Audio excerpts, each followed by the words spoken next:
Pemirsa, kita akan memasuki Habar Nang Panambayan. Banjarmasin menuju pariwisata berbasis sungai sehingga perlu ditatanya kembali wirausaha baru yang berkelanjutan serta meningkatkan pelayanan Smart City Banjarmasin agar semakin baik. 3 poin utama ini akan mulai direalisasikan dan ditata kembali setelah peringatan Hari Jadi Banjarmasin ke-495 tahun 2021 supaya perekonomian Banjarmasin ke depannya akan membaik. Berikut untuk Habar Nang selengkapnya. Banjarmasin menuju pariwisata berbasis sungai sehingga perlu ditatanya kembali wirausaha baru yang berkelanjutan serta meningkatkan pelayanan Smart City Banjarmasin agar semakin baik. 3 poin utama ini akan mulai direalisasikan dan ditata kembali setelah peringatan Hari Jadi Banjarmasin ke-495 tahun 2021 supaya penataan perekonomian Banjarmasin ke depannya akan membaik walaupun masih dalam suasana pandemi COVID-19.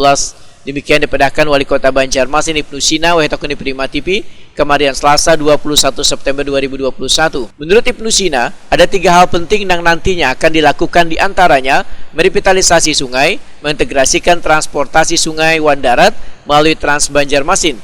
Karena Banjarmasin telah memiliki 3 koridor transportasi Trans Banjarmasin yang telah dimanfaatkan dengan baik oleh warga. Selain itu, pemerintah kota akan kembali menata seberataan wirausaha baru termasuk digitalisasi berbasis UMKM supaya dapat mengenalkan kembali bila Banjarmasin sebagai kota perdagangan wan jasa. Menurut Ibnu Sina, pemerintah kota akan mengedepankan pelayanan publik dengan cara melakukan penguatan terhadap Smart City Banjarmasin sebagai salah satu aplikasi lapor dalam penanganan segala masukan maupun berbagai saran wan keluhan dari warga. Sementara prinsip pelayanannya, ujar Ibnu Sina, yaitu memberikan pelayanan terbaik dari Balai Kota Banjarmasin hingga ke tingkat kelurahan dengan prinsip jika bisa dipercepat, jangan dipersulit, jika bisa selesai sehari, jangan ditunda.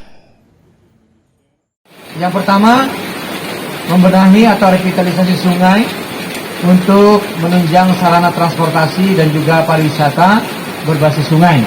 Tahun ini kita buat master plan-nya.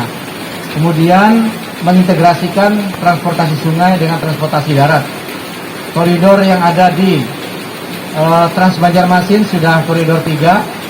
Terakhir 17 Agustus kita resmikan koridor 3, yaitu Pasar Antasari ke Mantuil. Nah, koridor 1 Hayani kilometer 6 Pasar Antasari, koridor 2 Pasar Antasari ke Kayu Tangi. Yang terakhir koridor 3 Pasar Antasari ke Mantuil Jembatan Pulau Bromo. Nah, ini yang akan kita integrasikan nanti dengan transportasi sungai. Nah, kemudian yang kedua, tetap masalah pemulihan ekonomi, yaitu melahirkan wirausaha baru, menguatkan wirausaha baru, termasuk digitalisasi UMKM, melahirkan wirausaha baru berbasis UMKM untuk mengembalikan Banjarmasin sebagai kota perdagangan dan jasa. Kemudian yang ketiga, pelayanan publik yang cepat, tepat, murah, tidak bertele-tele, ya. Basisnya adalah program Smart City Banjarmasin. Prinsip pelayanannya tetap 3 kepada seluruh ASN Pemkot Banjarmasin, dari balai kota sampai ke kelurahan. Ya, prinsipnya adalah pertama, jika bisa dipercepat, jangan diperlambat.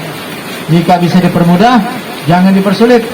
Yang ketiga, jika bisa selesai hari ini, jangan ditunda sampai besok.